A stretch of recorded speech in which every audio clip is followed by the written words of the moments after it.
Todas.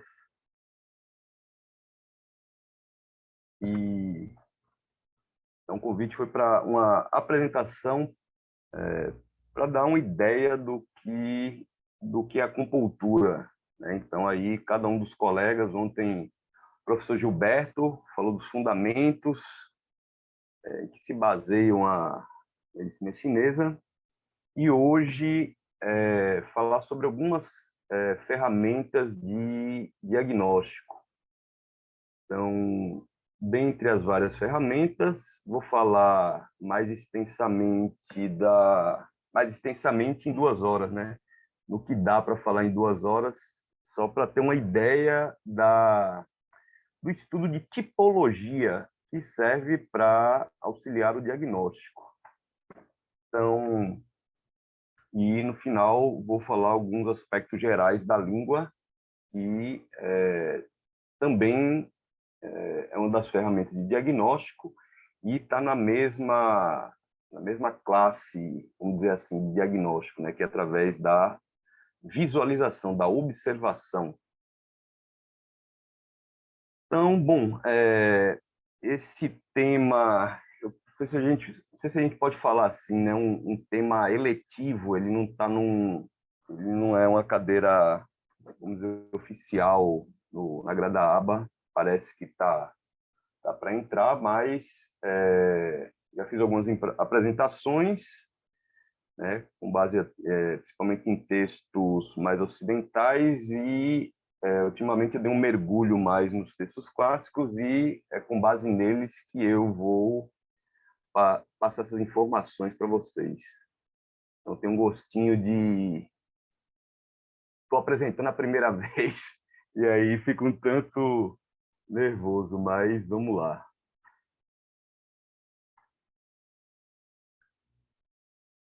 Então, como eu estava dizendo, essa ideia do diagnóstico da medicina chinesa, ele tem 4 aspectos. Então, o aspecto do interrogar, que é a anamnese à luz do entendimento chinês, dos fundamentos chineses, a observação, e aí tudo o que nós podemos captar com a visão, então aí vai entrar a língua, a tipologia, a constituição, entre outros aspectos. A palpação, que seria a palpação de pontos, palpação de meridianos, a palpação do abdômen e a pedra angular do diagnóstico chinês, que é a palpação do pulso, a pulsologia. Então, esses são, vamos dizer, os diagnósticos dentro do diagnóstico da palpação. E, complementando os outros 3, o escutar e cheirar, tudo que o paciente pode emitir de sinais nesse sentido. Então, o diagnóstico chinês, ele se faz cruzando todas essas informações. Tem certos trechos clássicos que dizem assim: o mestre ele pode ser muito bom na observação, mas ele usa todos os seus instrumentos. Ele interroga, ele apalpa, ele cheira, ele escuta. Ele pode ser o tampa na palpação, mas ele observa e ele pergunta. Então, ele sempre usa tudo à sua disposição para fechar o diagnóstico. Então, eu acho interessante, pois, por melhor que você seja, você trabalha também, vamos dizer, a modéstia, né? Não, não se acha, não trabalha a presunção nesse caso, né?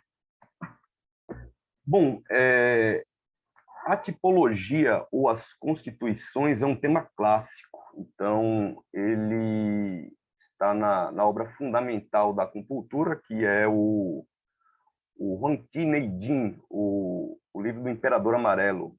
Então, diferente da ciência que, vamos dizer, os aspectos mais atuais são os mais valorizados, no caso da acupuntura, é ao contrário, né? Os clássicos é que dão toda a base fundamental, toda a estrutura de conhecimento da acupuntura. Então, esse tema da tipologia se encontra nesse texto clássico que tem pelo menos 2000 anos de existência. Então, são 3 capítulos dessa obra que tratam sobre Constituição. E aí é curioso que são textos superpostos, né? Percebemos de diferentes ângulos as constituições. Então, em um dos capítulos, falamos sobre a constituição dos órgãos. Então, como ele se encontra dentro de nós e como podemos perceber do lado de fora, e as suas variações. Em um outro capítulo, fala das descrições físicas. Então, são descrições dos 5 tipos ou 5 movimentos energéticos, né? Então, descrição do tipo madeira, tipo fogo, tipo terra, tipo metal e tipo água, e as suas nuances. E o último capítulo, dentre esses 3, fala de tipos comportamentais. Então, apesar de também ter descrições do aspecto e de certas estruturas do corpo, mas ele parece dar um maior peso a como a pessoa se comporta, vamos dizer, no meio social. Então é interessante, né, que a parte interna, vamos dizer, uma parte mais externa e uma parte mais relacional. Então, assim, podemos ver desse ponto de vista. E, como eu disse, eu estou mergulhando nesse tema e muitos links vão caindo a ficha devagarinho. A gente vai depurando esse conhecimento à medida que lê, relê, observa, volta, e é assim que a gente vai utilizando essa ferramenta de diagnóstico. Bom, então o tema das constituições, da tipologia, ele é introduzido a partir de uma constatação e aí uma pergunta a partir disso. Então, essa obra médica inaugural e até hoje a mais importante da acupuntura, o Clássico do Imperador Amarelo, ele é um livro de filosofia de vida também. Vejam que interessante. É um livro de medicina, mas vamos dizer, o tom dele é de filosofia de vida, em que a pessoa possa atingir a maior longevidade possível com saúde, para que possa se elevar, vamos dizer assim, espiritualmente. Não é à toa que é considerado uma obra, colocar aqui entre aspas, sagrada, né? Ela é uma obra que faz a pessoa se elevar. Então, por isso é que ela é extremamente respeitada como livro de sabedoria também. Então, lá é dito que o sábio ele acompanha os ciclos da natureza, ele flui com os acontecimentos. Então, aí tem muitos trechos batendo nessa tecla, de modo muito recorrente. Muito bem. Então, os sábios constataram o seguinte, que tem pessoas que acompanham esse fluxo, fluem com a vida, segundo as sugestões dos sábios, contudo, elas ainda assim adoecem, enquanto outras que não seguem esses parâmetros conseguem ter uma longevidade. Então, diante dessa constatação, por que pessoas que levam a vida não segundo as prescrições, vamos dizer, dos sábios, conseguem ter uma vida longa, e outras pessoas que seguem não conseguem, ou conseguem, mas sempre adoecidas? Então, qual é a razão disso? Então, qual seria a explicação? Então, chegamos numa explicação de constituições diferenciadas entre as pessoas. Bom, não deu para mim assistir a apresentação do professor Gilberto, mas como ele estava falando de fundamentos da acupuntura, Então, não tem como ele não ter falado dos 5 movimentos energéticos, né? Madeira, fogo, terra, metal e água, e os seus 5 órgãos, vamos dizer, que vibram nesses movimentos. Então, o fígado da madeira, o coração vibra no movimento do fogo, o baço do da terra, os pulmões, ou o pulmão, no metal e o rim na água. Assim como tem o que chamamos de víscera acoplada, é um órgão que tem funções diferenciadas, né, e estão intimamente vinculados, eles vibram no mesmo tom da madeira, mas têm funções diferenciadas dos órgãos.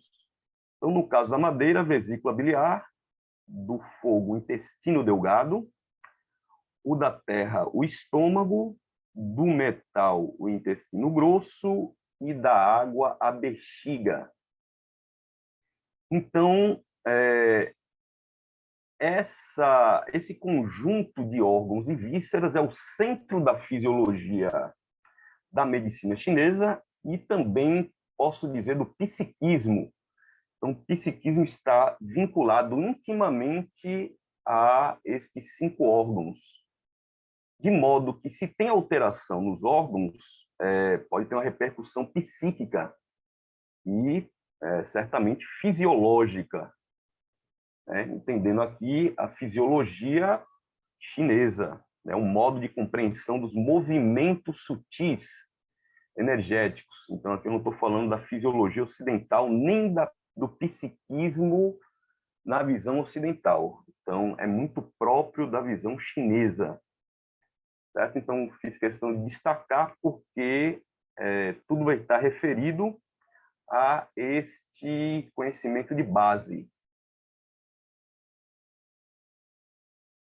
Muito bem. Então, no primeiro capítulo, que foca mais vamos dizer, na constituição dos órgãos, os chineses eles perceberam que tem, vamos dizer, 4 aspectos de modificação dos órgãos e se reflete nessas questões fisiológicas e psíquicas. Então, o órgão ele pode ser grande ou pequeno, né? Isso sempre é relacionado à proporção do corpo da pessoa. Então, uma pessoa baixinha, pequenininha, deve ter órgãos proporcionais. Uma pessoa grande deve ter órgãos do tamanho proporcional a essa pessoa. Então, se ela tem um determinado tamanho e os seus órgãos são maiores do que a sua proporção ou menores do que a proporção, então isso vai ter repercussão em todos os seus movimentos energéticos. Então, ele pode ser grande ou pequeno, ele pode estar localizado acima ou abaixo da onde deveria estar, ele pode ser firme ou pode ser fraco, e ele ainda pode ter uma posição correta ou ele pode ficar enviesado ou inclinado. Então, isso pode acontecer com qualquer um dos 5 órgãos.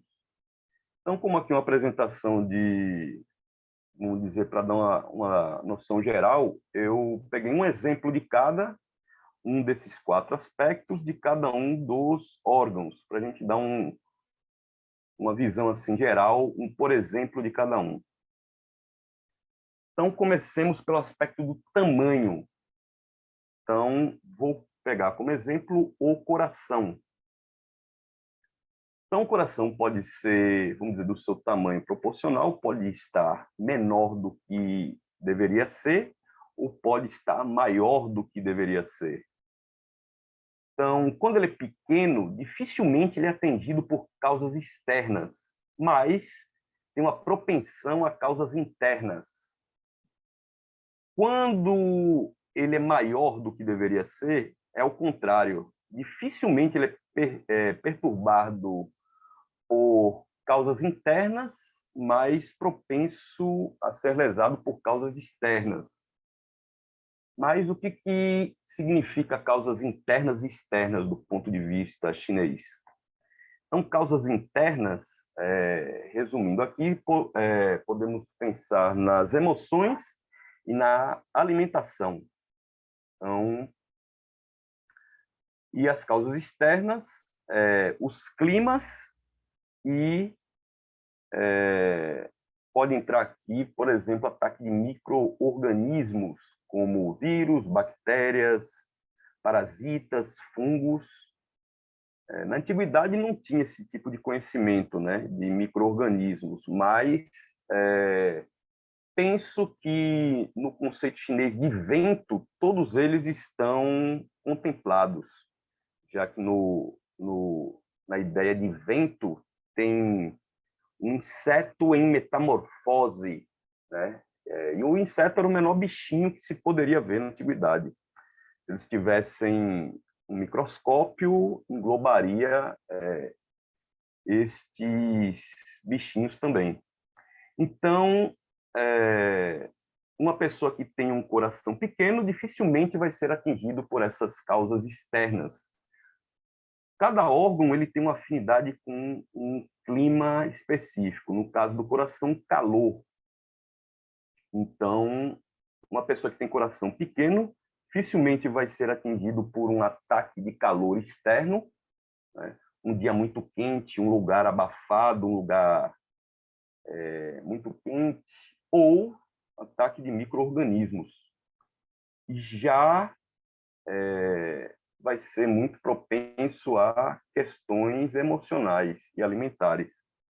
Então, podemos até colocar assim no popular, né? A pessoa tem um coração pequeno, ele se toca, ele é sensível a qualquer palavra mais dura, mais pesada, questões alimentares também, né? Já se ele é grande, vai ser uma relação inversa. Então, ele vai ser muito perturbado por questões emocionais e alimentares, mas dificilmente,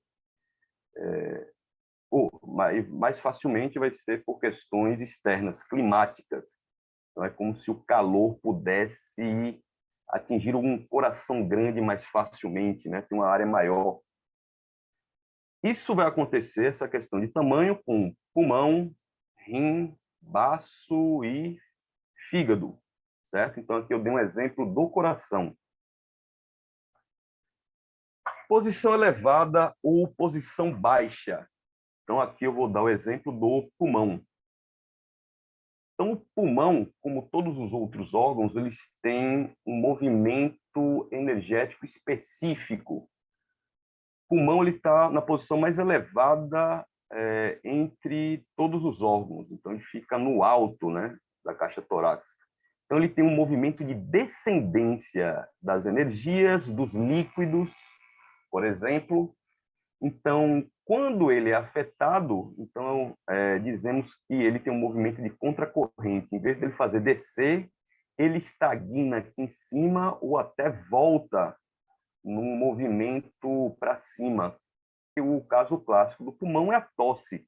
Então, toda vez que a pessoa tosse, um movimento de contracorrente do pulmão.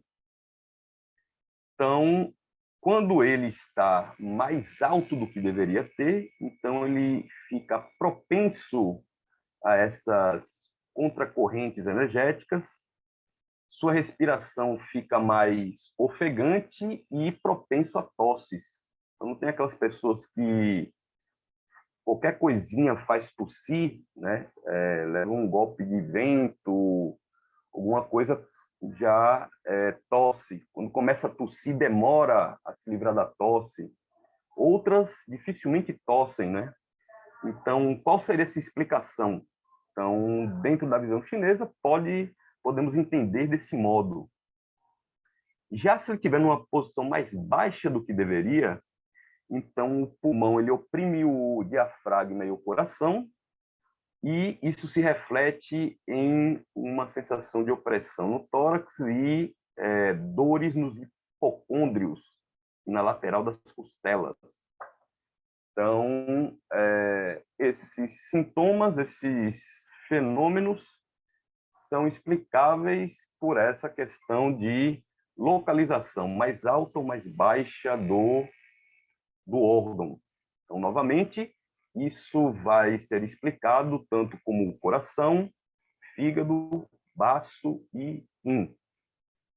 Não faltou nenhum, né? Todos os 5. Na questão da firmeza ou fraqueza do órgão, então coloquei aqui o exemplo do fígado. O fígado firme dificilmente é atingido por causas externas. Então, causas climáticas, em especial, o fígado é sensível aos ataques de vento, já que o vento vibra, vamos dizer, no mesmo movimento sutil energético e o fígado. Os dois são um movimento madeira. Não sei se aqui poderia entrar as drogas, já que são metabolizadas no fígado, e aí não importa se são lícitas ou ilícitas, né? Que aí uma classificação, diria que legal, não natural, né? Então, uma pessoa que toma uma medicação, uma química mais pesada, então tem pessoas que parecem que são muito sensíveis a certas medicações, né? A álcool, por exemplo, né? Ou outras drogas. Então, aquela pessoa que toma uma tacinha de vinho já fica. Tem outros que parece que vira à noite bebendo e parece que o fígado dele é uma usina, né? Não é afetado. Então, isso é interessante. Como podemos explicar essas grandes diferenças de um para outro? Já se o fígado da pessoa é frágil, tende a ter doenças de bloqueio.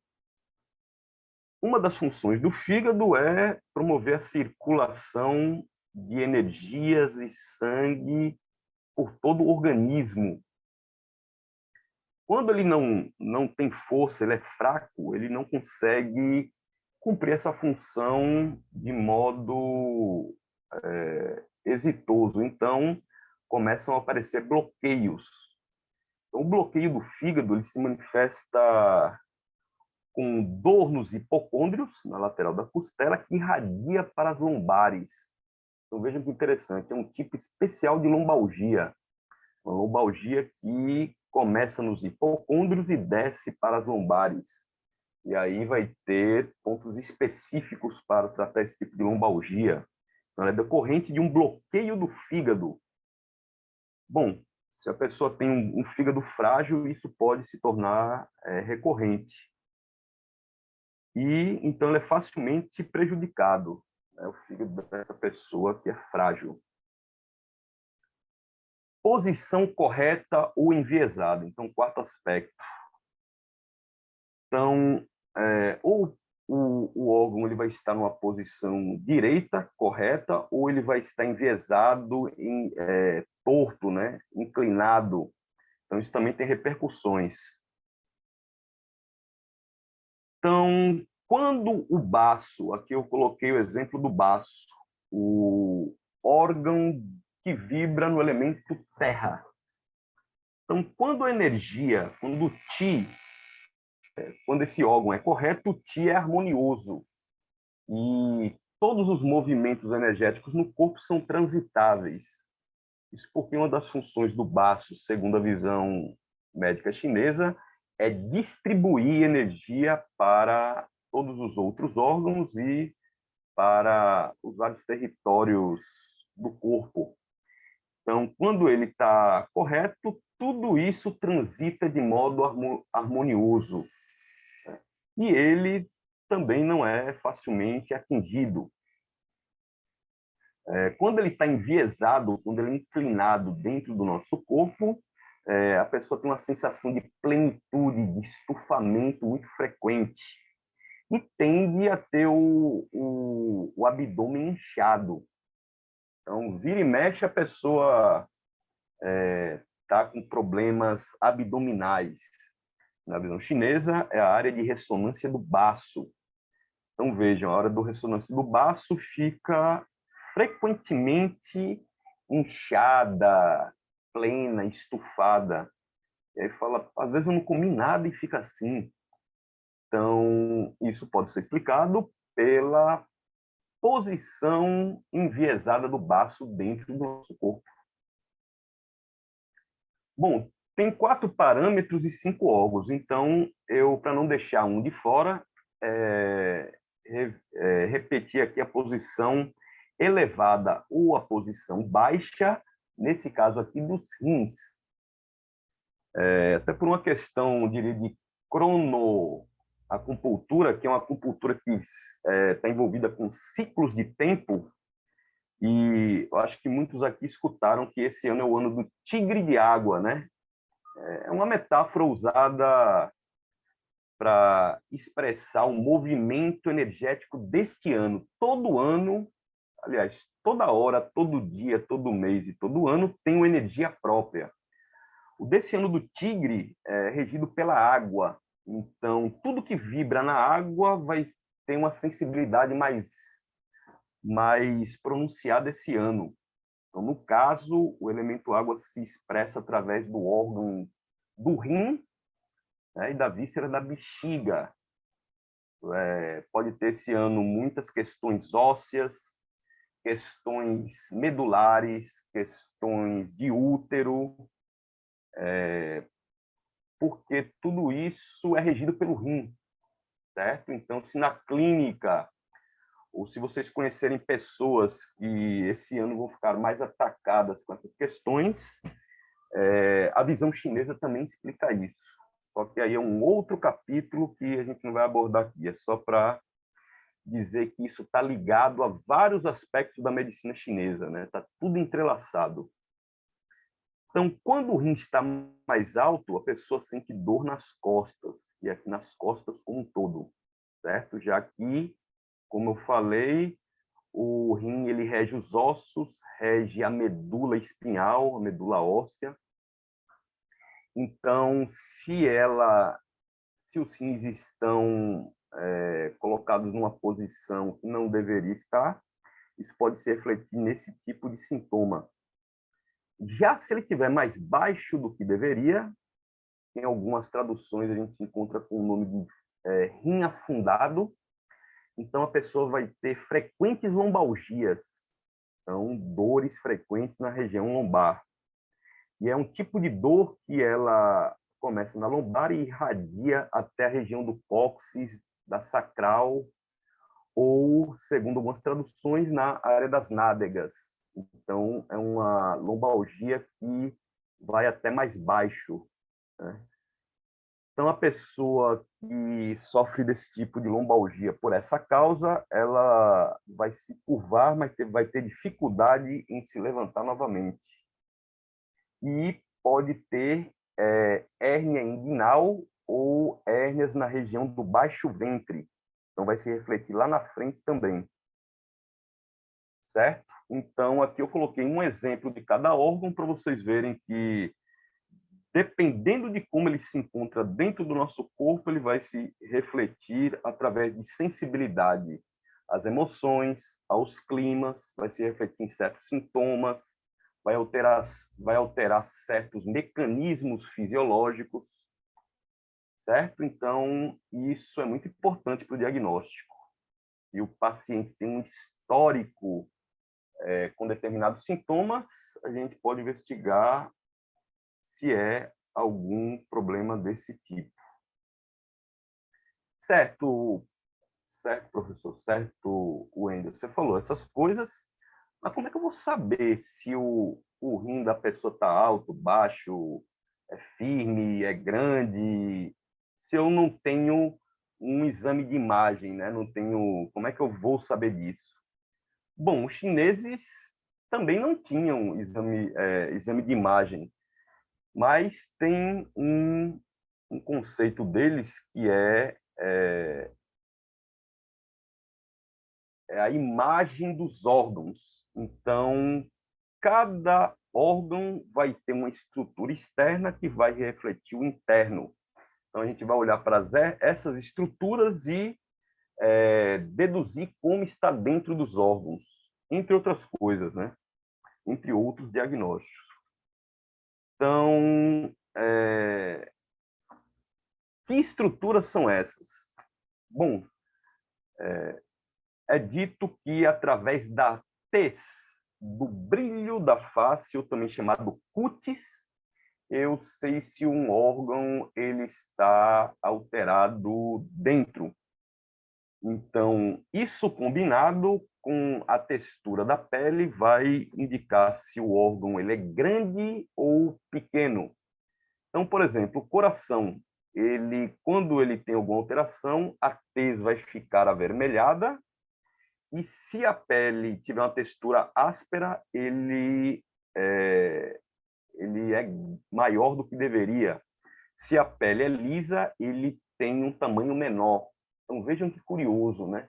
Textura da pele combinada com a cor da tez vai ser um modo de leitura de como o órgão se encontra dentro. O pulmão, a pessoa vai ter uma tez mais embranquiçada, e a mesma coisa, se ela tiver uma textura áspera, pulmões grandes, textura lisa, pulmão pequeno. No caso do fígado, um tom esverdeado na face. Se ele tiver uma textura também áspera, fígado maior. Se tiver uma textura lisa, tamanho menor. No caso do baço, a cor é amarelada, e a mesma relação. Áspero grande, liso pequeno. O rim é uma face escurecida, e a mesma relação. Áspero grande, liso pequeno. Então, você vai olhar a face do paciente e, de acordo com a cor e a textura da pele, você pode deduzir o tamanho de cada órgão. Bom, aí no quesito da face tem muitos desdobramentos, né?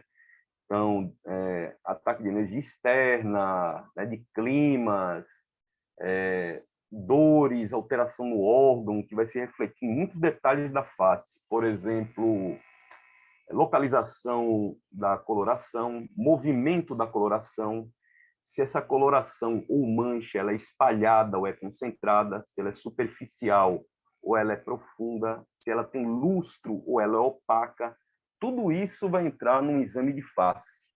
Então, aqui é só uma relação de tamanho do órgão com a sua coloração na tez, né?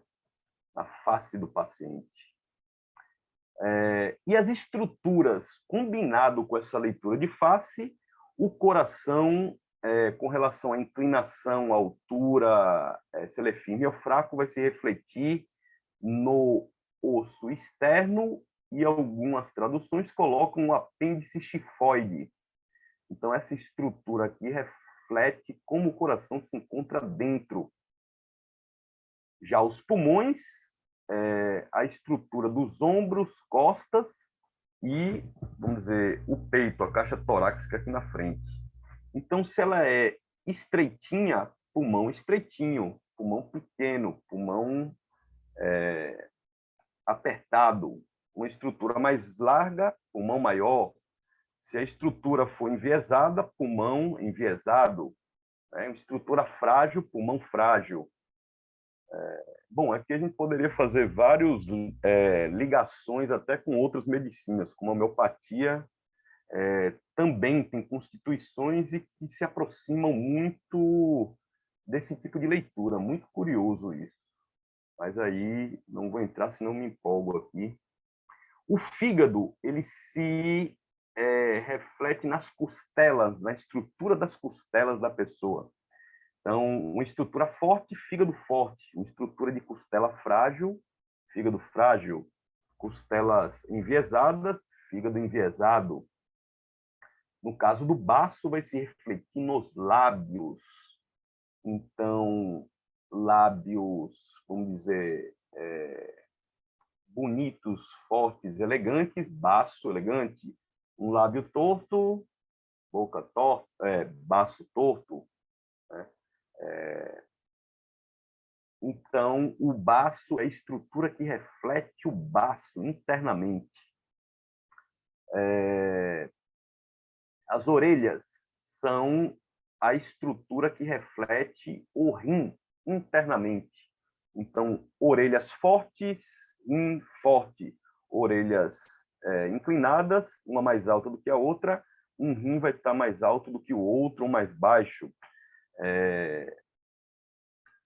Orelhas, orelhas firmes, um rim firme, certo? Então, daqui para frente, vocês... Bom, o mais fácil aqui vai ser... O lábio agora está um tanto mascarado, né? Agora todo mundo de máscara, você tem que pedir para tirar a máscara para ver os lábios. As orelhas, dá para a gente olhar agora para a orelha de todo mundo e ficar deduzindo como é que é o rim desse aí. Né? E as outras estruturas, bom, aí vai ser mais questão de treino, né? Você vai observando, comparando, estudando, e aí vai aumentando a sensibilidade, a percepção vai ficando mais apurada. Bom, então os textos falam nessas relações muito interessantes do interno com o externo, né? E como isso se encaixa aí dentro.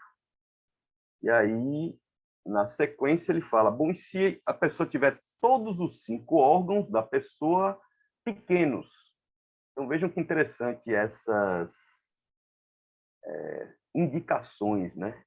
Quando os 5 órgãos da pessoa são pequenos, a doença contraída será leve, mas se preocupa muito e tende a mágoas. Então, vejam, se todos os órgãos são pequenos, a pessoa vai ter uma sensibilidade emocional pronunciada. Já as questões de doenças de origem mais externa tendem a ser menos fortes, vamos dizer assim, em geral, né? Quando os 5 órgãos da pessoa são grandes, ela será lenta para fazer as coisas. É como se demorasse para esquentar os motores, né? Então, vai mais devagar.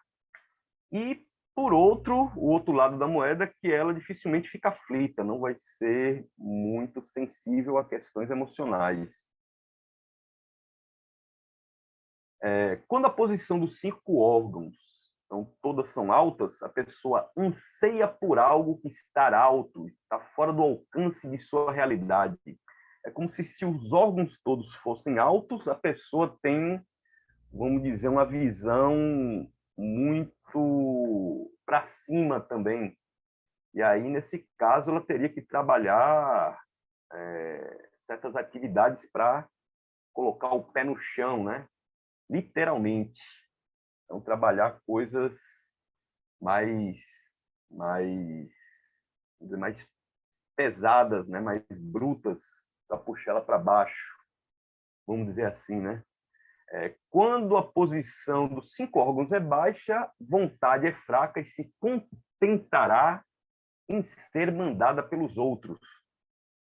Então, aqui estaria uma explicação para certas pessoas que são subservientes, são capachos, porque os seus órgãos todos estão na posição mais baixa, e aí ela, vamos dizer, por reflexo, teria esse tipo de comportamento. É muito interessante isso. Quando todos os 5 órgãos forem firmes, dificilmente a pessoa adoece. É a famosa saúde de ferro, né?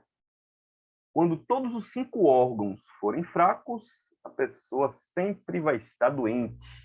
Eu diria que é quase óbvio, né, isso aqui. Está tudo fraco, né? Imunidade também tende a estar mais fraca. Quando a posição dos 5 órgãos for correta, todo mundo no seu devido lugar, a pessoa tem uma disposição gentil e é sociável. Então, a gente poderia deduzir dessa constatação que os sociopatas, os misantropos, os grosseiros, eles têm órgãos, vamos dizer, fora do seu lugar, dentro de si. Quando os 5 órgãos estiverem inclinados, propensão a importunar os outros, ambicionar, roubar, e suas palavras são volúveis. Então, aí, uma possível explicação para todos os criminosos, bandidos, né, aqueles que têm uma inclinação a esse tipo de atividade. Então, isso seria resultado de seus órgãos inclinados internamente?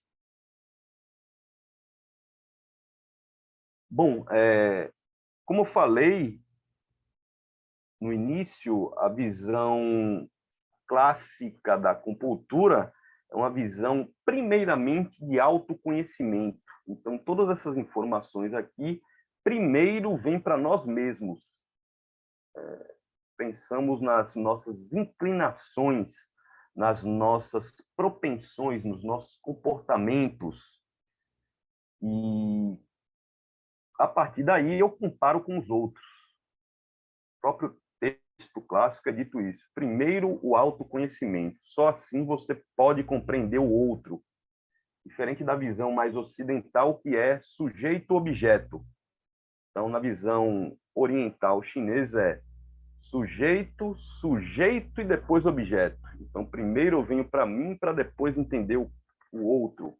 Então, isso está textualmente dito nos clássicos. Muito bem, eu tinha falado que o centro da fisiologia e da psicologia chinesa são os 5 órgãos e as 5 vísceras.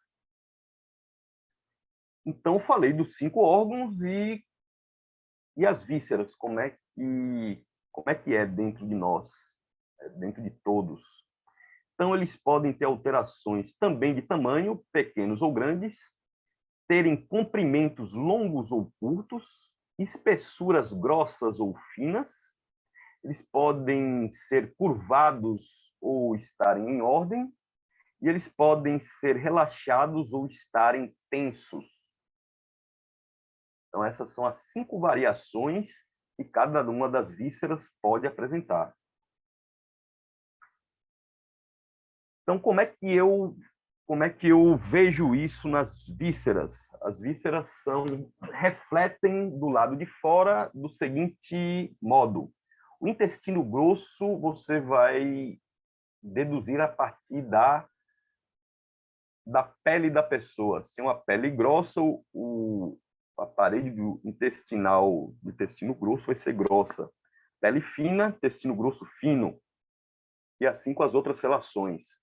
Então, aqui eu não deixei tanto destrinchado, porque tem muita coisa ainda a dizer. Então, aqui só para vocês fazerem o link, né? Intestino grosso tem uma relação muito fina com a pele.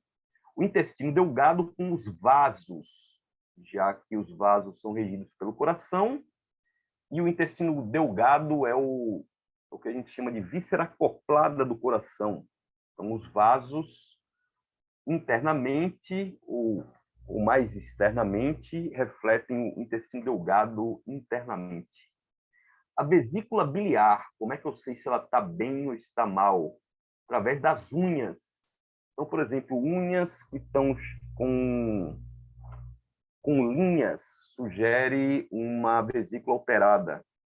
Uma unha grossa, uma vesícula mais grossa, uma unha macia, uma vesícula biliar mais à vontade, relaxada.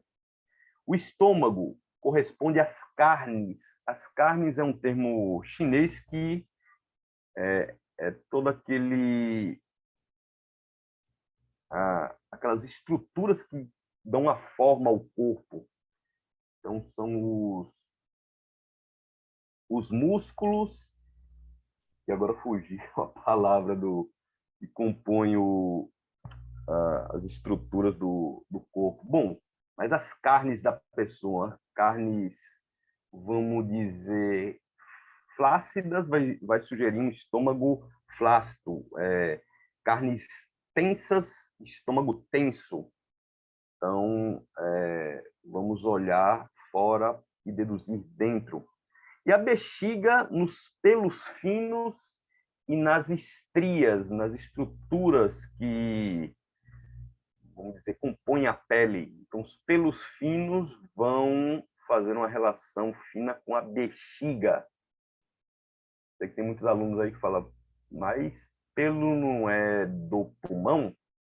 Sim, mas também reflete a bexiga, já que a bexiga tem uma relação interno-externo bem pronunciada, então ela se reflete nos pelos finos. Bom, então, falei dos órgãos e das vísceras enquanto, vamos dizer, órgãos, sua constituição, sua estrutura. Então, agora vamos falar dos canais energéticos desses órgãos e vísceras, em especial das vísceras, que passam por regiões do nosso corpo e irrigam e regem a irrigação energética e de sangue. Então, os chineses destrincharam isso de forma muito interessante.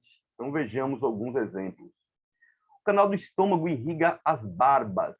Então, essa região aqui da bochecha, ela é irrigada pelo estômago. Então, para a turma aí que é acupunturista ou está fazendo acupuntura e lembra do trajeto do estômago, ele passa por aqui, né? Então, ele rege os pelos que nascem aqui. Então, se a barba é bonita e longa, sugere que tem muito sangue e energia correndo aí. Se a barba é rala, não consegue, vamos dizer, crescer, ela fica bem minguada, então sugere que tem uma certa energia, mas tem pouco sangue. Sem barba, sugere que tem pouco sangue, pouca energia correndo por aqui. Você pode deduzir que o estômago, o canal energético do estômago do paciente tem um fluxo um tanto frágil na região da cabeça, o que chamam de alto, certo? E essa pessoa que tem pouca energia e pouco sangue correndo por aqui tende a ter muitas estrias na lateral da boca, ao redor da boca. O próprio canal do estômago, ele começa aqui, né? Sobe pela face, depois desce e corre pelo pescoço, desce aqui pelo tórax, desce pelo abdômen até a virilha e depois desce pelo lado mais externo das coxas, certo? Então, ele também rege a pelagem que a pessoa, em particular os homens, podem ter nessa região. Então, quando o homem tem, ou a pessoa, né, no caso aí no homem, tem sangue e energia abundantes, tem bastante pelos nos peitos e pelos pubianos vistosos e longos. Nesse caso, a gente pode pensar que o Tony Ramos deve ter muito sangue e ti, né? Porque o dele é bem irrigado. Se tiver um sangue abundante, mas um ti diminuído, então os pelos pubianos vão até estar vistosos, mas vão ser curtos. E sua extensão vai até o umbigo. Então ele não vai passar dessa região, aqui vai ter poucos pelos e aqui, vamos dizer, ele vai do máximo chegar ao umbigo. Se tanto sangue quanto energia são poucos, os pelos pubianos são poucos e secos ou inexistentes, certo? Então, daí a gente pode deduzir o quantum de ti a pessoa tem tanto na região alta, que é a face, como a região baixa. Depois o texto continua falando da região das pernas, né? Mas, como aqui é só para dar uma ideia geral desse conhecimento, então, paro por aí o do estômago. O canal da vesícula biliar, ele irriga as costeletas, então essa região lateral aqui, que é justamente o meridiano da vesícula biliar, começa no canto externo do olho, vem até a frente aqui da orelha e depois sobe em zigue-zague, né? Então ele rege essa pelagem da costeleta. Vejam que interessante. E aí a mesma relação do estômago. Se tem bastante sangue e energia, costeletas bonitas e longas. Se elas são até bonitas, mas curtas, ele tem bastante sangue, mas pouca energia. Costeleta rala, pouco sangue. E sem costeleta, pouco sangue e pouca energia no canal da vesícula biliar, quando ela se encontra nessa região da cabeça. No caso da vesícula biliar, para os colegas aí que são culturistas e estudantes, lembram que é o meridiano que mais pontos tem na região da cabeça. 20 de um lado, 20 do outro, 40 pontos na cabeça. Nenhum outro meridiano, nem de perto, tem tantos pontos. Então, isso pode dizer várias informações interessantes, né? O canal do intestino grosso irriga os cavanhaques. Bom, coloquei cavanhaque aqui. Eu, sinceramente, eu não sei e também não fui pesquisar se cavanhaque é só essa lateral da boca ou se é tudo isso aqui. Mas o texto ele fala na lateral da boca. Então, apesar do desenho e do nome, eu digo que o texto fala dessa pelagem aqui na lateral da boca. Então, ela é regida pelo intestino grosso. Então, se eles são bonitos, muito sangue e energia no intestino grosso. Cavanhaques ralos, pouco sangue. Se a pessoa não tem cavanhaque, não cresce nenhum pelo nessa região, pouco sangue e pouca energia. Então, essas explicações, elas, vamos dizer, teriam também uma relação especial com as mulheres, que aí elas, pela questão menstrual de perder sangue mensalmente, teriam um menor aporte sanguíneo, e essa seria a explicação por que elas não têm essa pelagem na face, certo? Então, isso relacionado com outros meridianos e vasos, para os colegas estudantes, o vaso dos ataques, né, tem essa relação muito estreita com isso. Então, certos textos falam, por isso é que eunucos não têm pelagem no rosto, porque quando eles são privados do seu tendão ancestral, como chamam os órgãos genitais, né, e os testículos, então, ele perde esse aporte energético também, no caso dos homens. Interessante isso, né? O canal... Eita, aqui esqueci de trocar. Aqui é o canal da bexiga que irriga as sobrancelhas. Então, se alguém aí imprimiu, tem que trocar aqui. Canal da bexiga que irriga as sobrancelhas. O canal da bexiga, ele nasce aqui no canto interno do olho, passa aqui pela extremidade interna da sobrancelha e vai para o alto da cabeça. Então, ele comanda as sobrancelhas.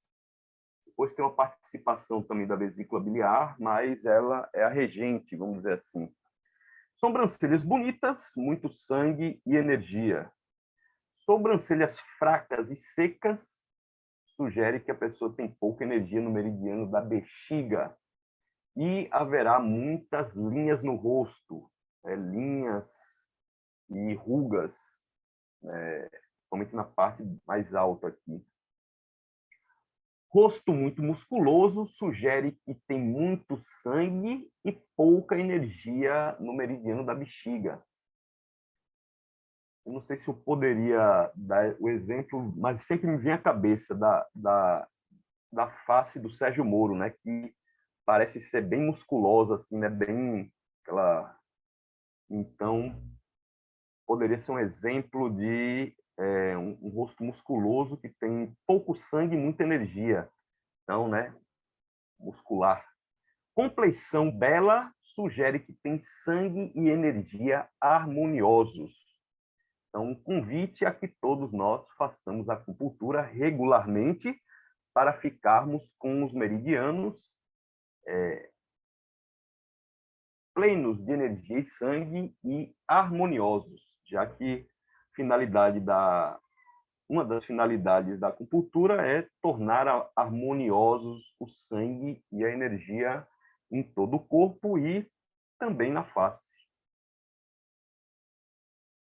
Bom, então isso foi um dos capítulos do Lin Shu, que fala sobre esses conhecimentos. Agora eu vou passar para um outro que vai falar dos 5 movimentos e as suas tipologias. Então vamos falar do tipo metal, fogo, madeira, água e terra. Suas características gerais. Então, pessoa do tipo madeira. Então, ela tem uma tez esverdeada, cabeça pequena, rosto comprido, ombros largos, costas lisas e um corpo mais empinado, mais ereto. Membros pequenos.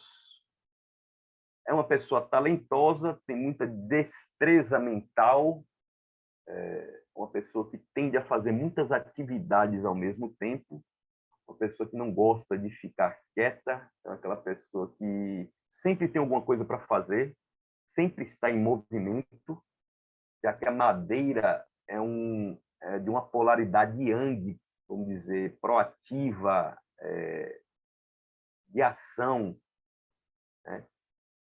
Contudo, tem pouca força física, tende a ser preocupado com os seus afazeres, como eu disse, ele gosta de ter vários, suporta o clima da primavera e do verão, que são da sua polaridade, mas não gosta do clima de outono e do inverno, ou tende a adoecer mais facilmente nessas estações que são de polaridade oposta.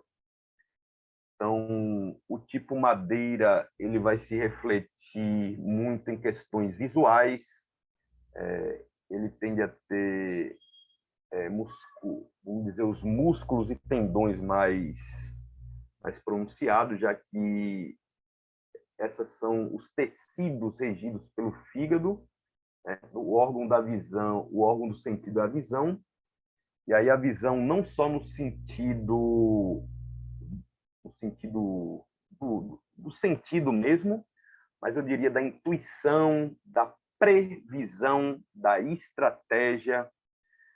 O paciente vai tender a usar muitas metáforas visuais. Por exemplo, não vejo uma solução para o meu problema. Então vejam que ele está usando uma metáfora visual para falar seu problema.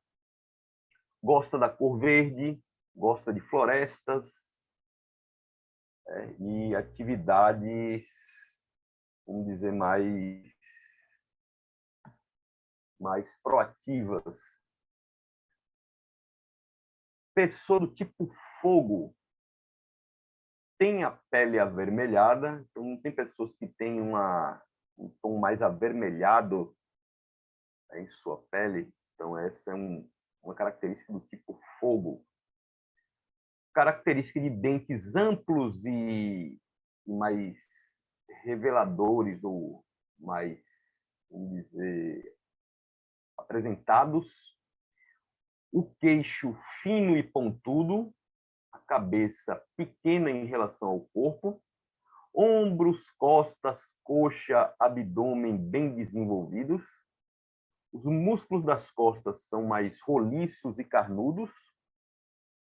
Mãos e pés tendem a ser pequenos. Caminha num passo aprumado. Os textos escrevem que a pessoa tem como uma certa insegurança no pisar, então ela pisa mais, vamos dizer, cuidadosamente. Isso tende a deixar ela numa aparência mais aprumada.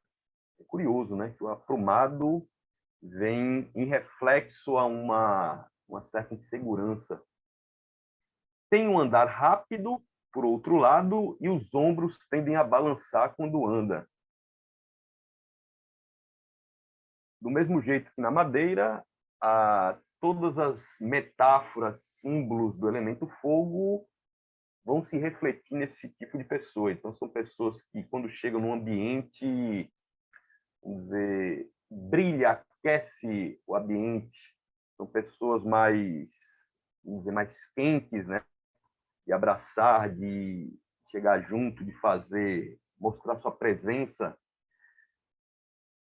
Uma pessoa fogo, por exemplo, quando ela é traída, ela fica com um certo, ela fica morna, vamos dizer assim, ela não se entrega mais facilmente porque foi ferida, então tem aqueles relacionamentos que não são mais, vamos dizer, afoguetados, são mais mornos, né? Até ela se curar disso.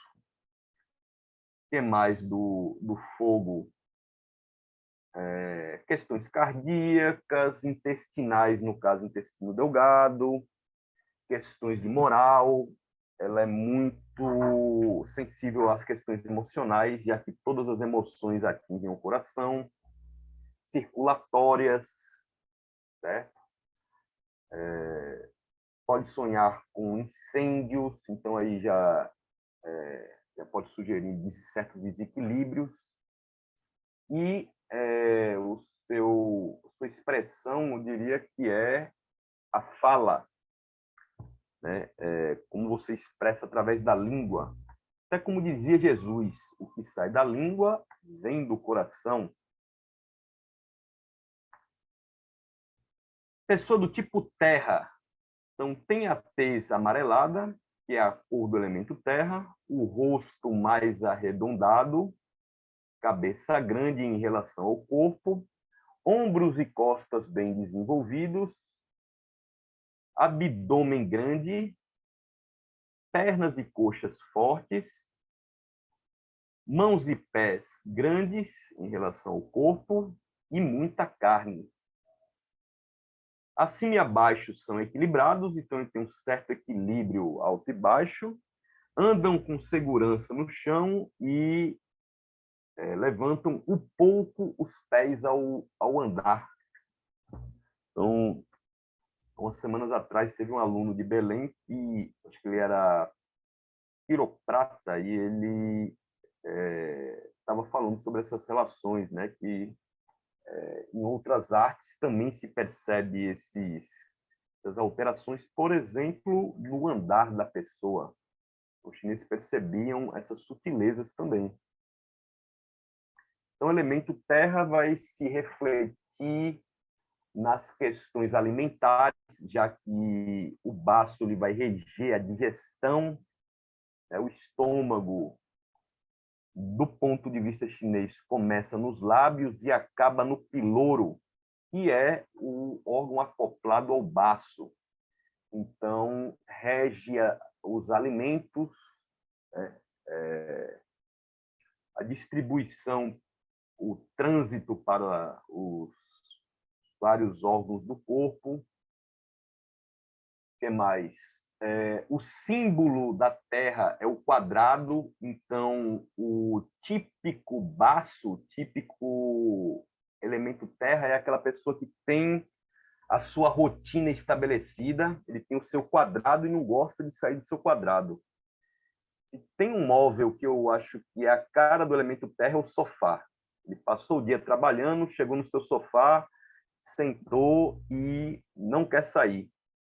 Aí se ele tem companheiro, uma companheira madeira, vai falar, vamos sair, vamos fazer alguma coisa aí.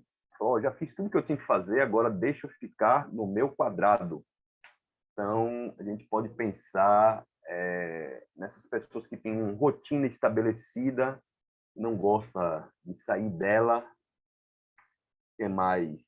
Uma pessoa que sonha com banquetes ou com falta de comida. Então, isso seria um reflexo do elemento terra.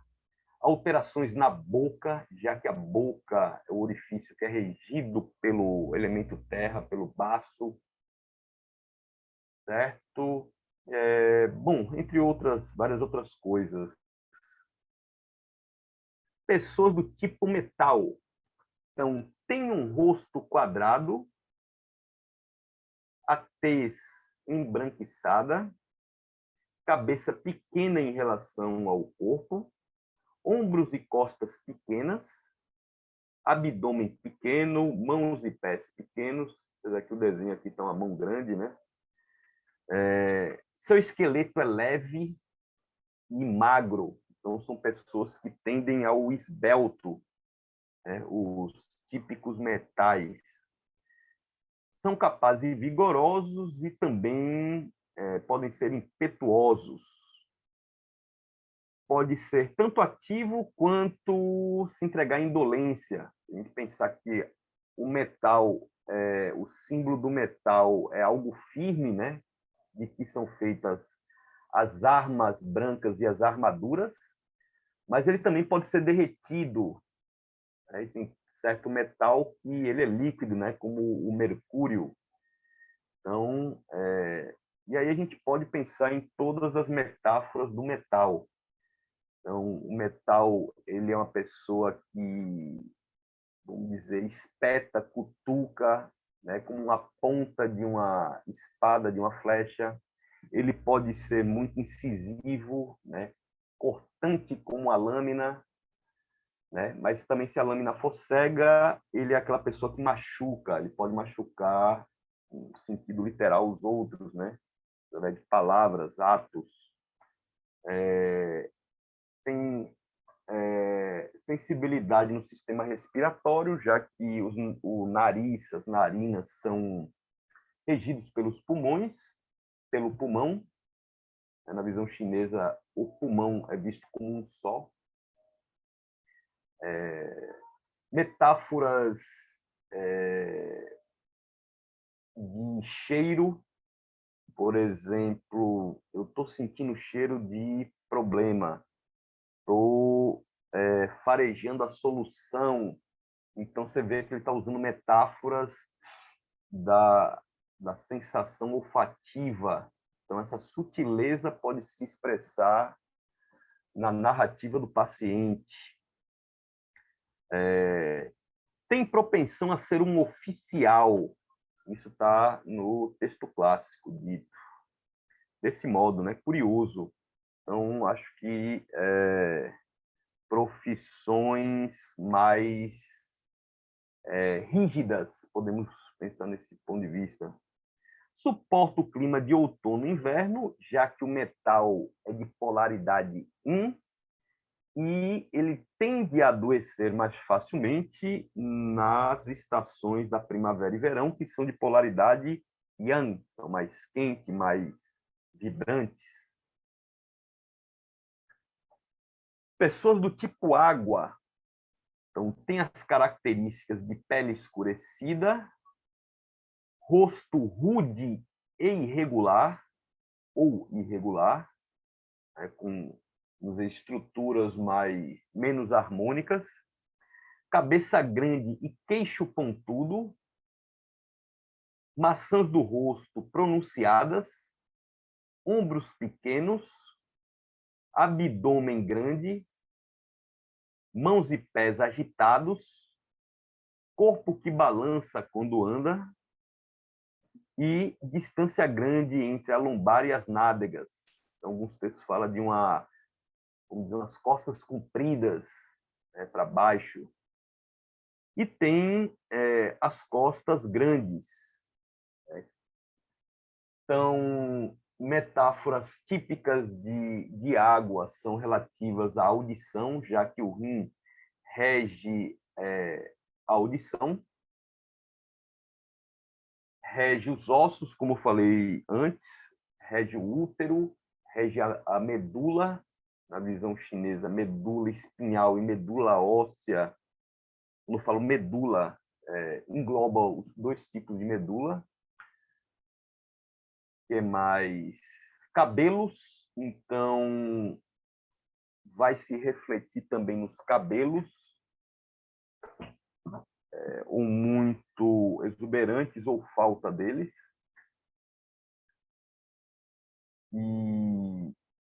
E metáforas de água. Então, a pessoa pode sonhar com tsunamis, rios, mares, piscinas, lagos, falta de água.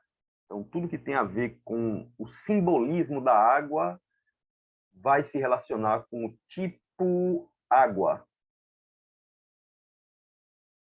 certo? Então, características gerais. Então, eu selecionei aqui as principais para falarmos desses 5 tipos de, de pessoas, segundo a visão dos clássicos.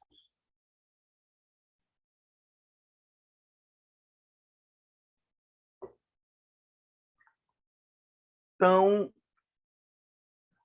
tem outro capítulo do Lin Shu, do clássico do Imperador Amarelo, que fala de 5 tipos de pessoas e que aí as metáforas usadas são do Yin e do Yang.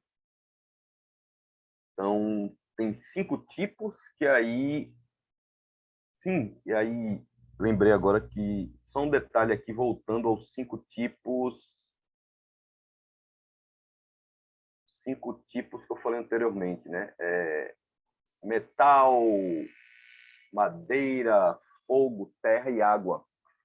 Então aqui eu dei as características gerais, mas o texto ele dá uma série de nuances com as metáforas dos 5 tons musicais da escala pentatônica chinesa. Então, a pessoa que tem, vamos dizer, muita energia no fígado, então ela reflete o tom musical da madeira. Então, cada movimento energético ele é refletido numa cor e também num tom musical. E aí, dependendo se a pessoa tem mais energia em cima ou embaixo, do lado direito ou do lado esquerdo, isso vai ser destrinchado através de uma metáfora musical. Então, vamos dizer, um tom do lado direito inferior, tom do lado direito superior e assim sucessivamente. Então, esses 5 tipos não ficam só nisso. Eles se desdobram em 5 subtipos. Então, amplia muito aí a visão nesse sentido. Isso tem relação com aquela parte que eu falei com relação à barba, pelos no peito, na virilha, nas pernas, nas axilas, estruturas de pé, tornozelo, mão. Então, tudo isso vai ser destrinchado nesses 5 tipos e seus 5 subtipos.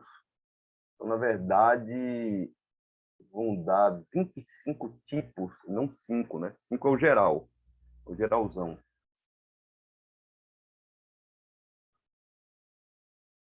Bom, pelo que eu vi aqui, estamos em 5 para as 9, então tem 2 opções aqui.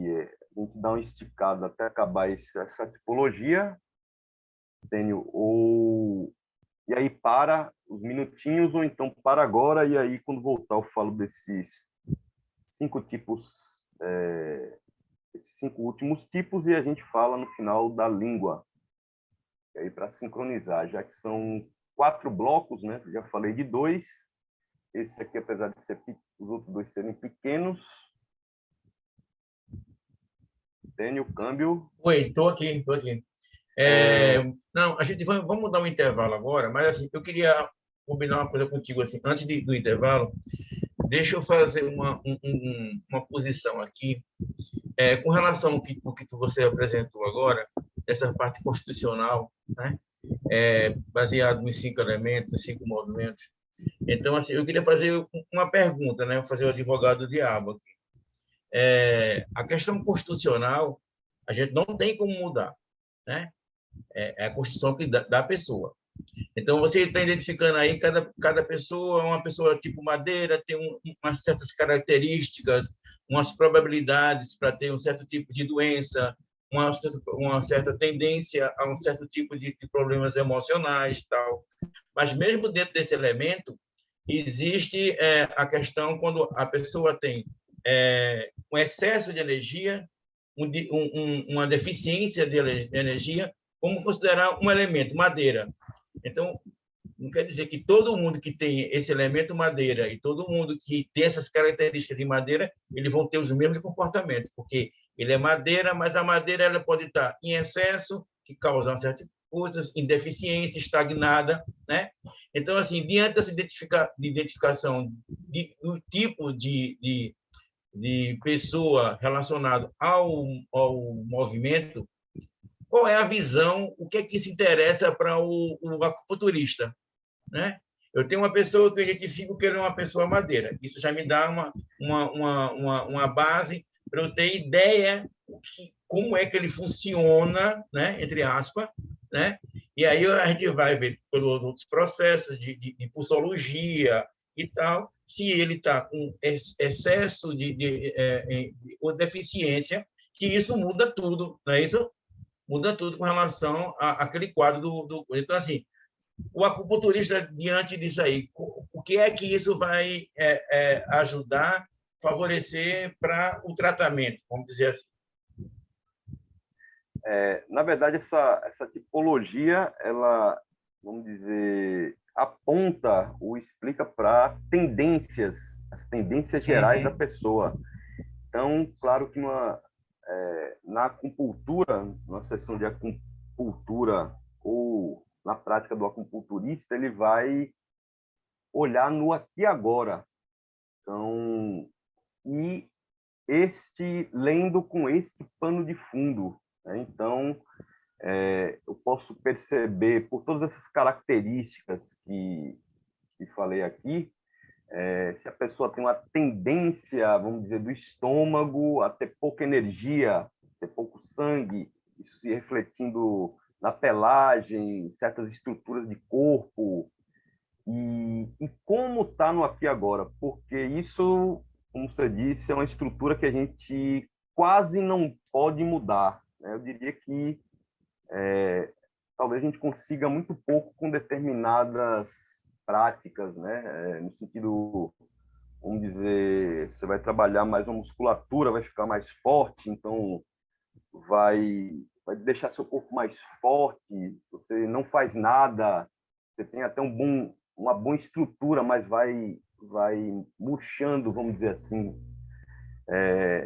Então, vai depender muito do que a pessoa faz também ao longo da vida. Então, por isso que falei que, primeiramente, é um autoconhecimento.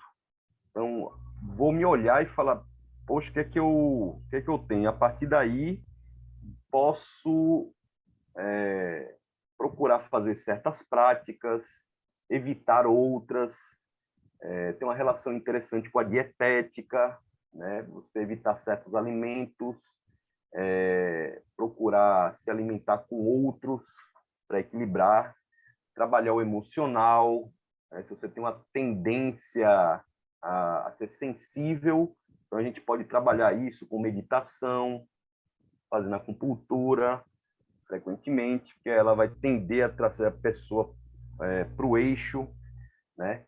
E lembrando que o filé mignon da acupuntura é preventivo, então você não deve esperar, vamos dizer, desequilibrar, adoecer para fazer acupuntura. O ideal é fazer acupuntura. Eu não estou sentindo nada. Aí é que é o filé mignon, né? Isso é estabelecido há mais de 2000 anos, isso é dito, batido na tecla,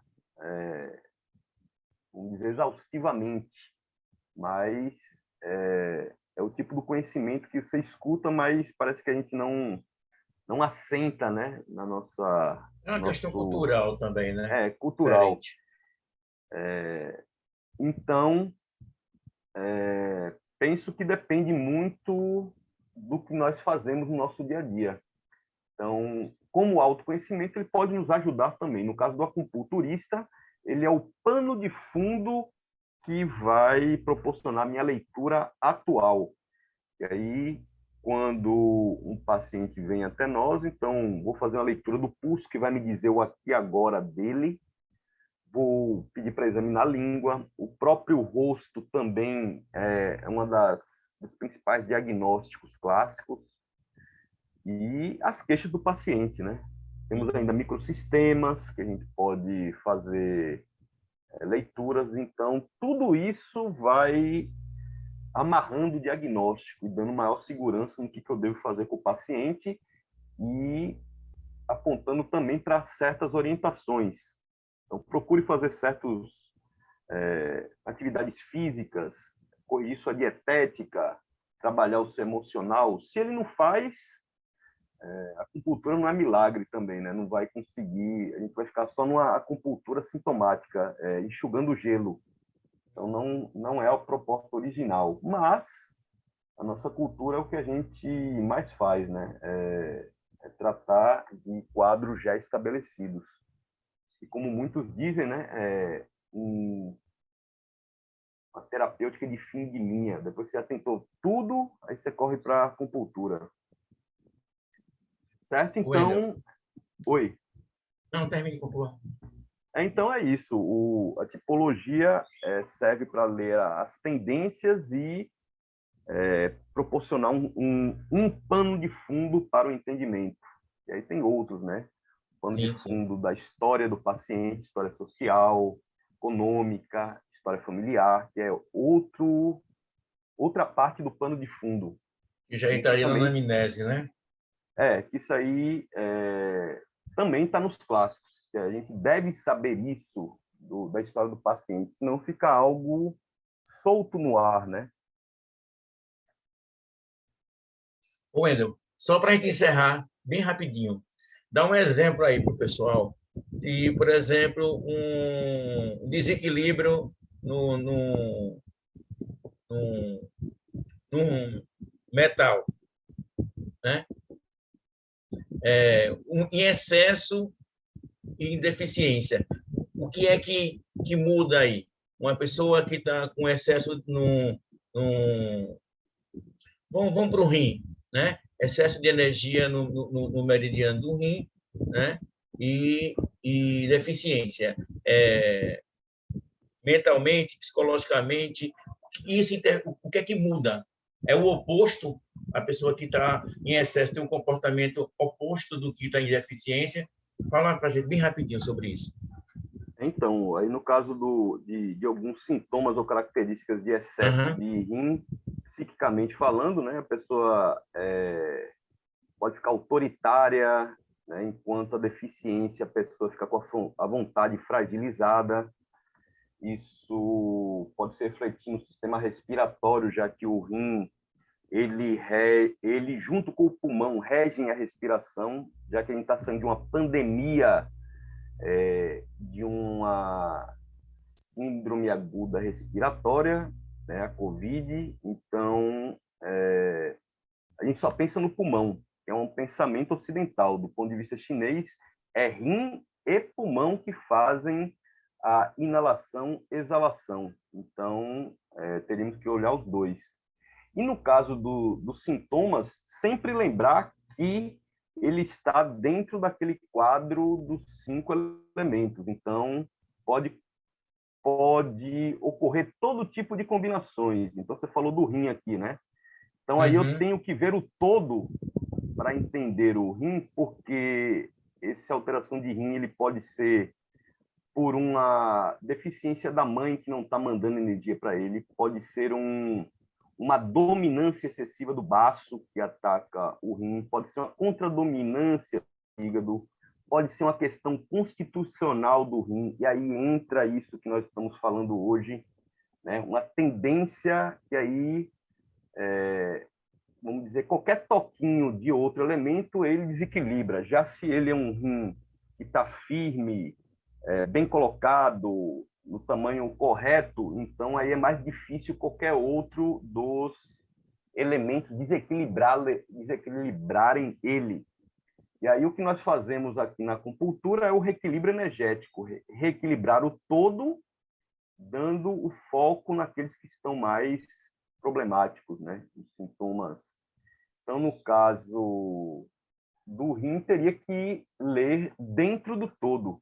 Se eu falar o rim isoladamente, Uhum. Não, falando só questão de sintomas mesmo, de um elemento individual, entendeu? Não dentro do certo. contexto. Mas já está respondido. Vamos certo? para o nosso intervalo. Diga. Isso é muito importante, sempre lembrar do todo, a visão holística, senão fica um tratamento sintomático, só olhando para um sintoma isoladamente. E ele tem que ser entendido no quadro geral, certo? Uhum. Então, 10 minutinhos de intervalo é? A gente volta, são 21h05, a gente volta às 21h15. Beleza. As pessoas não precisam sair, porque o som está desligado, está tranquilo. A gente volta rapidinho. E eu vou combinar aí com o Wendel, agora no intervalo. Fala comigo no telefone, a gente combinar se é possível fazer Certo. uma dinâmica aqui no final da aula de hoje. Viu? Vamos lá, gente. Rapidinho a gente volta. 10 Ok, minutinhos. Bota aí no relógio. falei. Primeiro é a questão do todo mundo aí, quer dizer, muitas pessoas devem estar se perguntando: que tipo sou eu? Sou madeira, sou metal? Que é que eu sou, né? Então, na verdade, nós temos um tipo predominante com a mescla de outros. Então, é mais comum a mistura dos elementos do que um tipo puro, certo? E, como eu falei, tem as declinações. Então, para cada tipo, tem subtipos que aparecem, certo? Então, aqui eu dei uma visão geral. E outro detalhe é, vamos dizer, como eu falei no começo e citei algumas vezes, quando eu cito texto clássico, porque, bom, a apresentação aqui é para, bom, a maioria, muita gente aqui que é aluno acupunturista já sabe, mas quem não, a ABA é uma escola tradicional, né? E essa apresentação é inspirada em textos tradicionais, porque tem vários tipos de escolas de acupuntura, de vários matizes, e esse estudo está calcado na tradição, certo? Então, isso eu diria que é um diferencial. Então, se alguém ficou com a ideia na cabeça, né? O que é esse tradicional? Então, por isso que eu falei no começo, né? Ao contrário da ciência, que o mais atualizado seria o mais interessante, no caso da acupuntura, o mais tradicional seria o mais interessante desse ponto de vista.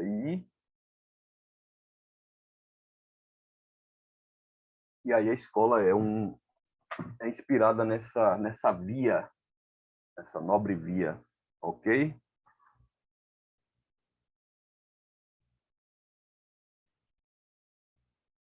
Onde é que a gente estava? No último bloco, que quer dizer, no último bloco da Constitucional, né? Que é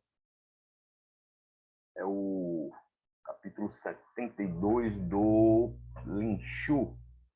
Então, aqui um resumo do que eles dizem, e aqui do ponto de vista, vamos dizer, mais comportamental. O primeiro foi bem órgãos internos, externo, né? A relação no corpo. Segundo, várias características mais globais e agora mais interativa.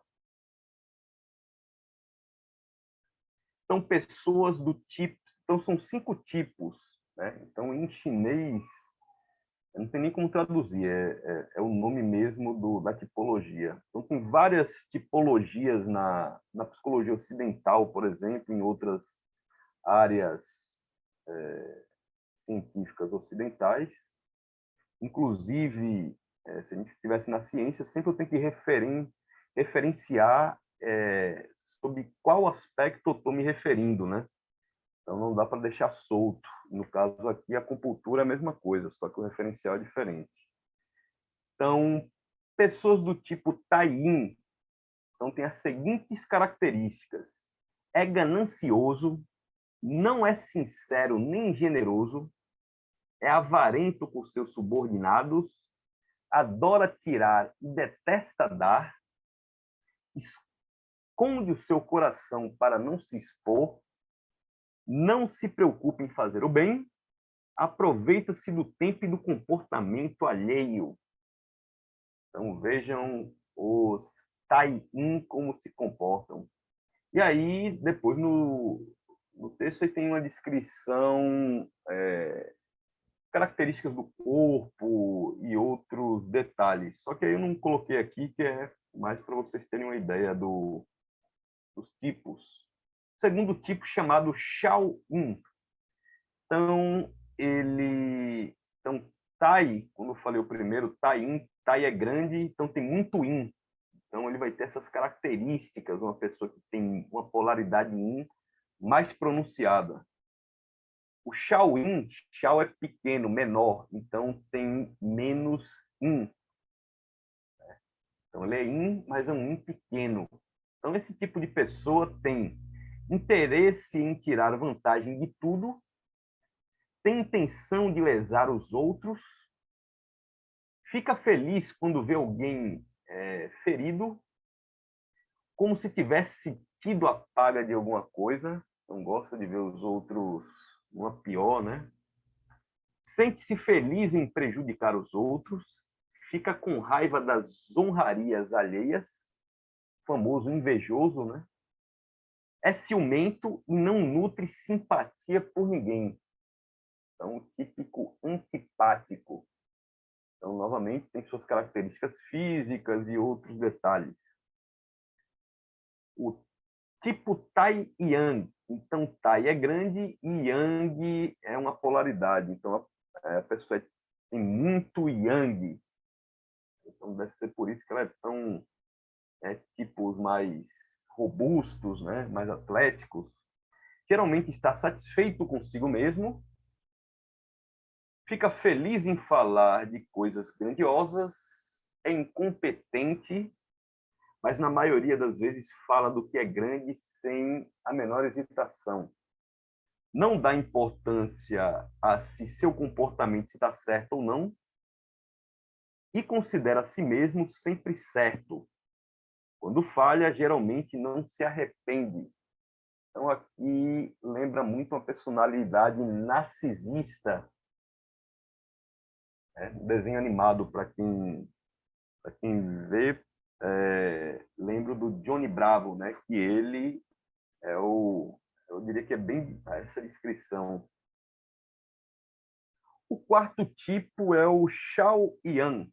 Então, Shao é menor, pequeno, e Yang. Então, é um Yang, vamos dizer, mais suave, né? Um Yang menor. Então, ele geralmente é cuidadoso ao lidar com as coisas, gosta de se vangloriar do seu prestígio. Quando tem um posto menor, se acha imprescindível e faz alarde disso. Gosta de se comunicar com os outros, mas não consegue ficar perto de quem gosta. Então, essas são as descrições do tipo Shao Yang.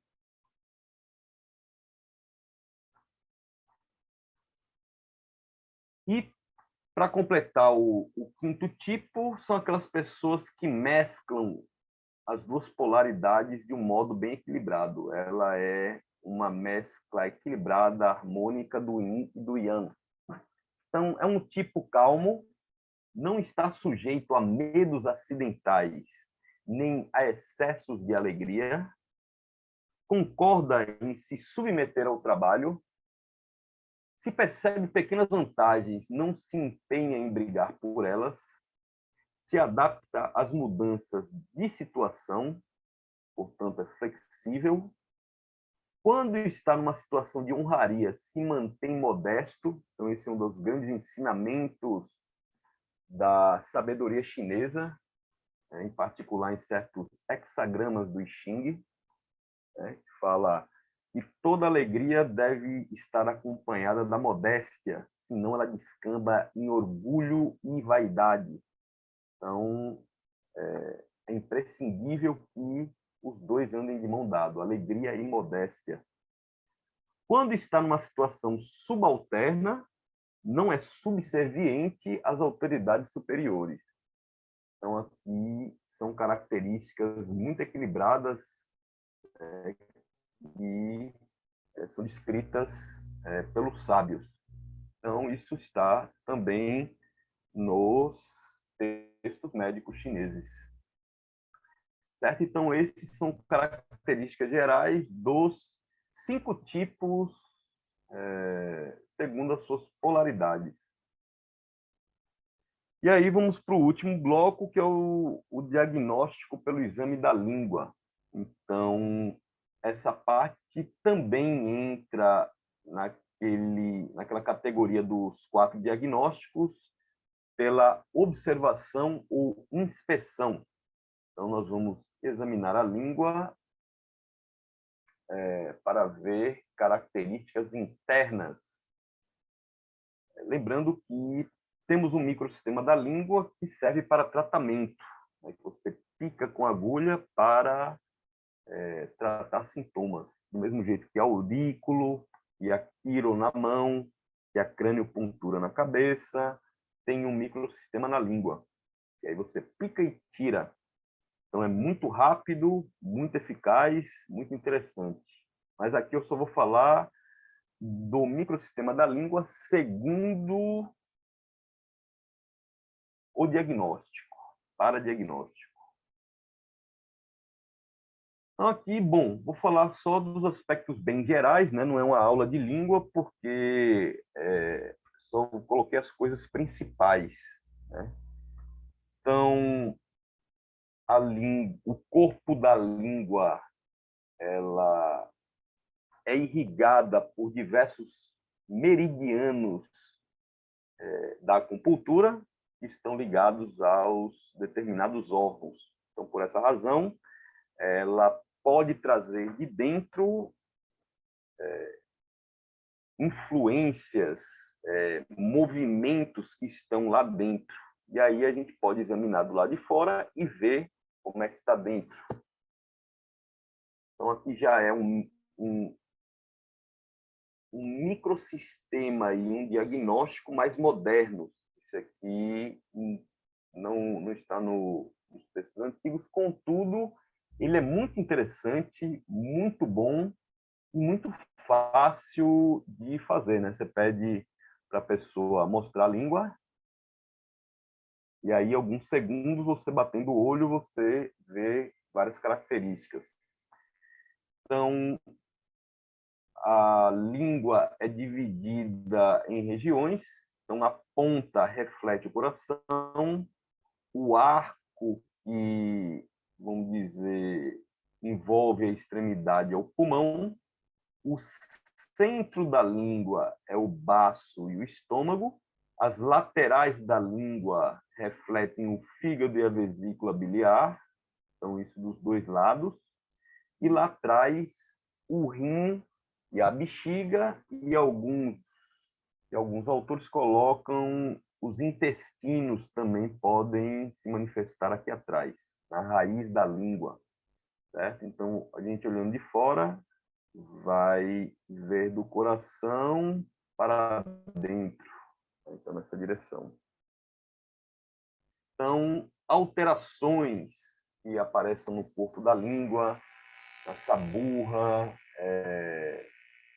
na sua textura, vão indicar alterações internas. Então, o que observar? Então, observamos a textura da língua, o formato da língua em comparação com o corpo da pessoa. Então, uma pessoa com a cabeça pequenininha deve ter uma língua proporcional. Uma pessoa com a cabeça maior, uma língua proporcional ao tamanho da cabeça. Mobilidade.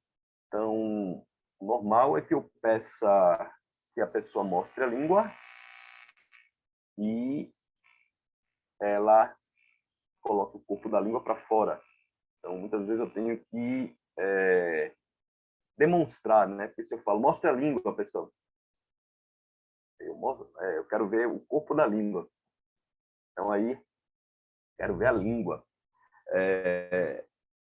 Isso deve ser feito numa luz natural, de preferência, né? Porque a iluminação das lâmpadas artificiais podem alterar a coloração e outras características. Então, mobilidade. Então, se a pessoa, como a pessoa movimenta a língua e se a língua tem movimentos, vamos dizer, involuntários, né? Uma língua trêmula pode aparecer. A coloração. Então, vou mostrar algumas fotos de línguas brancas, línguas vermelhas, línguas roxas. Então, cada uma dessas cores indica também alterações específicas. O revestimento da língua, então, essa camada aqui fica por cima. A saburra, né, da língua, que reflete principalmente o sistema digestivo. O exame das veias de base que ficam embaixo da língua e lesões que apareçam também no corpo da língua. Então, no exame de língua, nós vamos ver todos esses aspectos. Bom, então essa eu diria que é a aula mais feia de todo o curso, porque, com exceção da língua normal, todas as outras são feias para horrorosas, né? Então, essa de longe é a mais feia de todas. Não vê coisa bonita, né? Características normais: a coloração rosa avermelhada, você vê uma forma e tamanho proporcionais à cabeça da pessoa, revestimento fino, transparente e úmido. Então, podemos ver que tem um revestimento aqui bem fininho, uma umidade na língua e a mobilidade. Você coloca a língua de modo fluido, leve para fora. Então, essas são características de língua normal. Então, é legal que todo dia de manhã a gente olhe no espelho e coloque a língua para fora para ver o que ela mostra, como é que eu estou. Então, aqui, nesse slide, eu coloquei algumas duplas, que aí, como dizia Aristóteles, né, através da comparação, nós atingimos a identificação. É uma das vias de identificação é a comparação. Então, veja uma língua grossa, uma língua fina, né? Então, pelo corpo, fica bem. Uma língua contida e uma língua aquela inchada, né? Mas uma língua que não cabe na boca praticamente. Aqui a pessoa não consegue colocar mais do que esse corpo para fora. Em termos de coloração, língua branca, língua vermelha, né? Então vejam que as duas estão diferentes daquele rosa normal. Isso daqui chega um exagero, né? Então isso tem muito a ver com ataque de frio. A língua fica com essa coloração. Ataque de calor no corpo, a língua tende a ficar vermelha, carmim, amarelada. A saburra, então vejam que aqui uma saburra enegrecida, né? Uma saburra mais branca lateral, na área do baço, e percebam que é uma saburra seca, né? Aqui também, eu diria que até mais negra do que essa daqui, sendo que aqui podemos perceber uma certa umidade, né?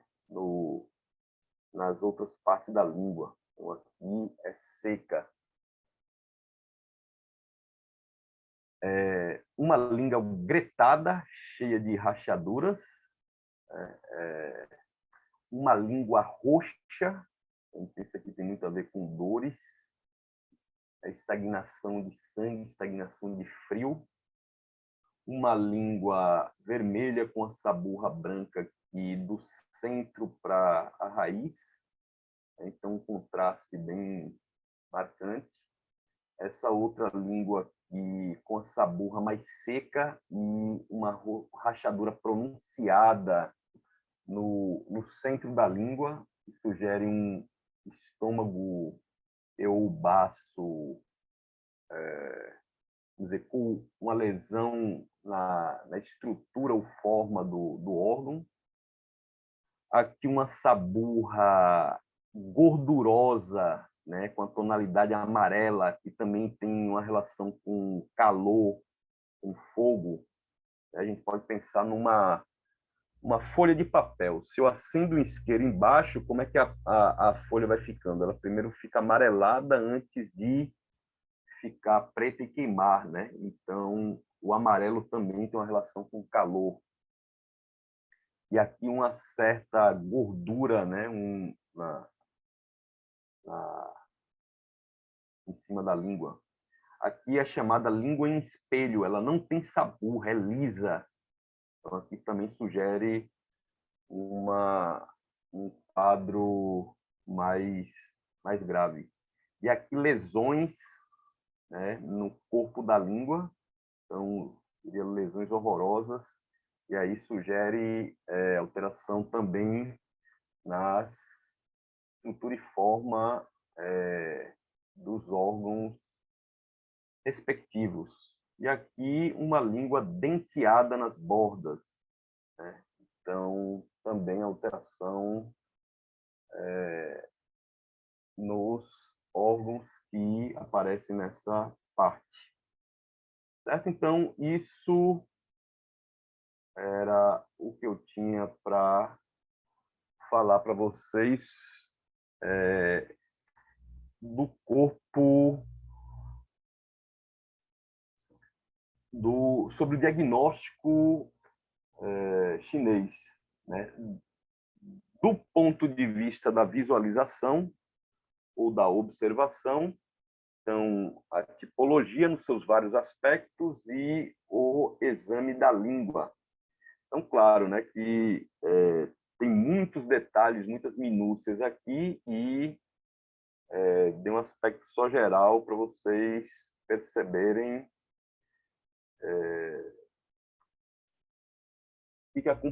como a acupuntura chega aos seus diagnósticos. E aí eu falei que são 4 ramos e ainda teria pulsologia, palpação de ponto, palpação de meridianos, palpação de abdômen, palpação dos pontos dolorosos, certo? Microsistemas, interrogatório, guiado também por essas observações, palpações, e isso é que orienta o tratamento, faz a gente entender o quadro e amarra de modo mais consistente o tratamento. Então, por que eu vou colocar determinadas agulhas em determinados pontos? Ou fazer outro tipo de estímulo em determinados pontos? Então, quem vai me orientar na escolha desses estímulos, desses pontos, são essas ferramentas de diagnóstico.